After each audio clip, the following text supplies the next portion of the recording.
A long weekend in April, sea kayaking Scotland's east coast, Day 1 to Fife Ness from Anstruther and return. Anstruther is located on the southeast coast of Fife and north side of the Firth of Forth.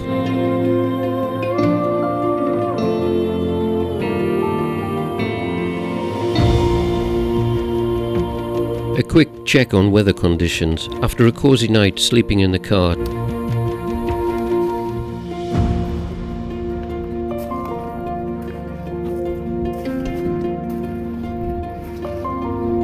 Andy and I had met the night before at Cellardyke, east of Anstruther, to sleep in our cars on the seafront after a quick pint in the pub. Mark and Iain joined us at our launch spot within Anstruther Harbour, where we all watched their new Shannon-class lifeboat being launched from its state-of-the-art launch and retrieval unit during training exercises. Wait, what? Did we usually go in?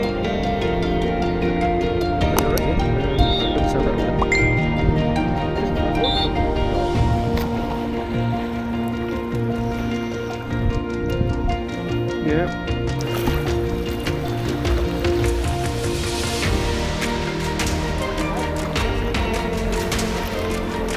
Although our launch was in flat calm conditions on Fife's south-facing coast, the forecast was for north-northwesterly force 6. Iain had also noted big wind-blown waves along the entire north-facing coast on his drive down from Dundee past St Andrews. So our plan was to paddle towards the exposed easterly point of Fife Ness and check out the conditions to ensure there was at least some chance of a safe landing before making our attempt to go round it.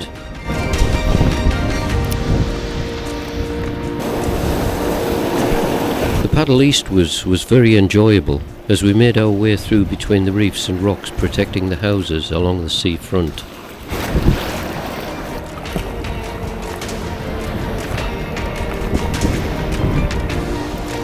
The first day of our long weekend, enjoying superb bright conditions with lovely cloud formations.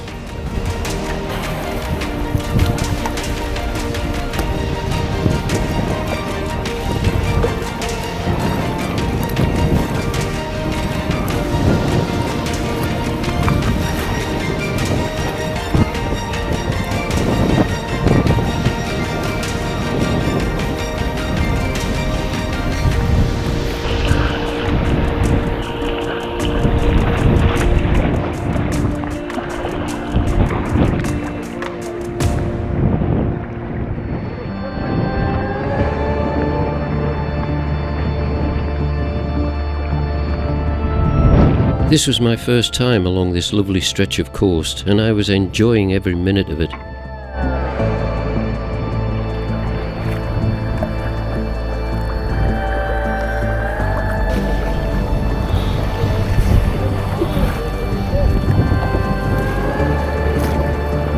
The coastal walks along this stretch must be very enjoyable too, with a varied landscape, ruined buildings and excellent views. A check on the map prompted further research for this video, and I was amazed to discover rock formations at Capely Caves, and a further 2.5 miles inland lies Scotland's secret bunker, the once top secret nuclear command centre with radar equipment left over from the Cold War.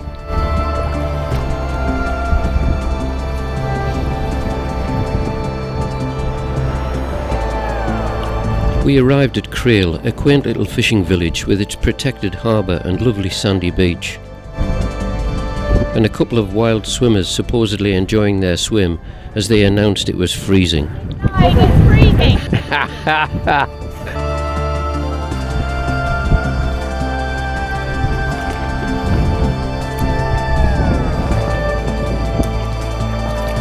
Mark was suffering with his back, particularly after the long drive up from the northeast yesterday. A pleasant lunch relaxing as Andy went for a wander to explore Crail and stumbled across the lovely harbour gallery and tea room.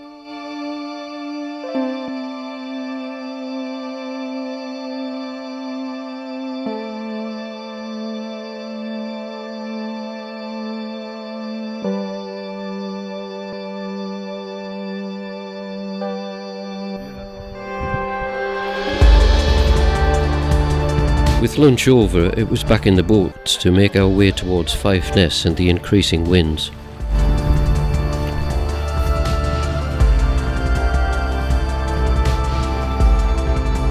Have you seen that? All that lot held together with wooden wedges.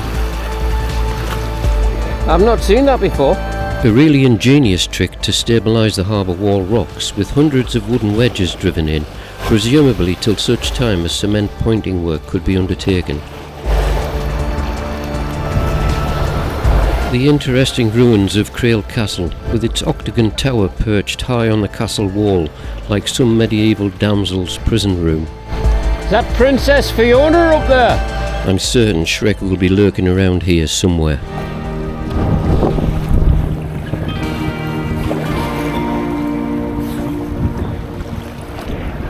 I'm really impressed with what I've seen of Crail. The huge houses looked magnificent, with impressive architecture, and well worth a future visit with the camper for walks around the entire area.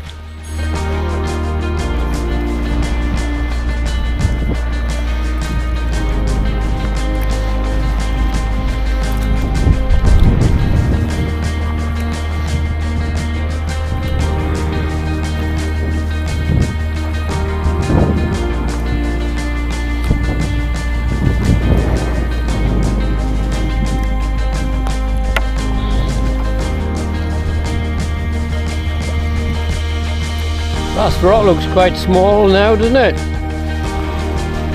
Quite shallow.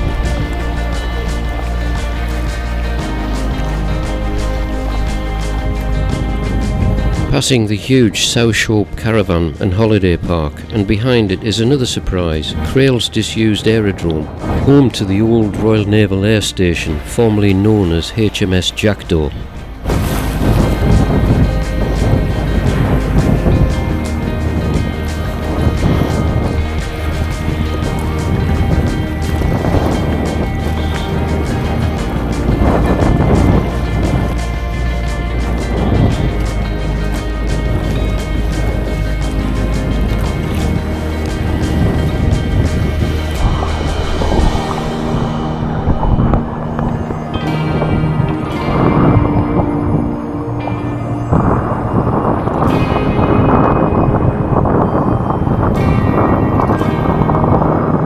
Conditions were starting to change now, with a lowered landscape towards Fife Ness. Losing this shelter, the wind increased and the swell started to build the nearer we approached the point.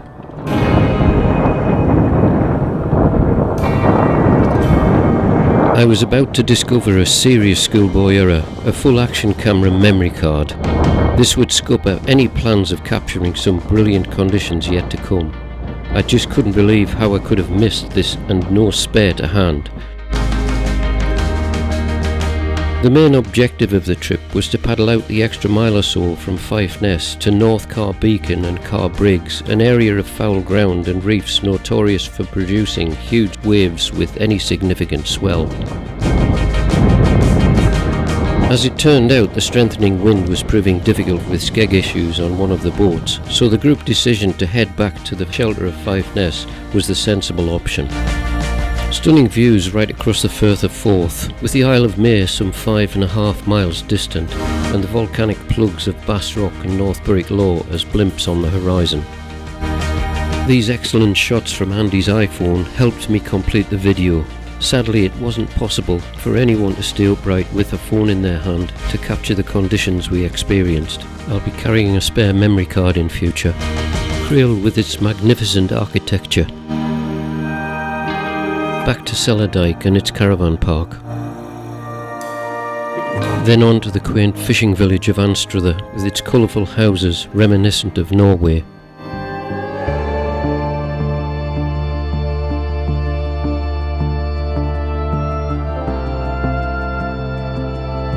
This had been an absolutely superb kayaking adventure, despite having to leave North Carr Beacon and Carr Briggs till another day, but a great excuse to return.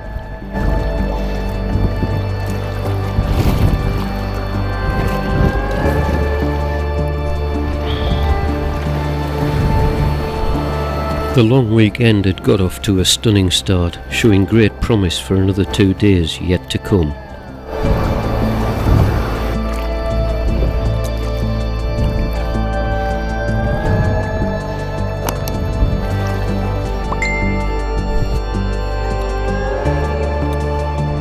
2 adventures still to come. Tomorrow along Arbroath's stunning cliffs and caves, and the day after a trip 5.5 miles out in the Firth of Forth around the beautiful Isle of May. Our GPS trace for day 1 with a respectable 14.5 miles covered along an interesting and beautiful coastline.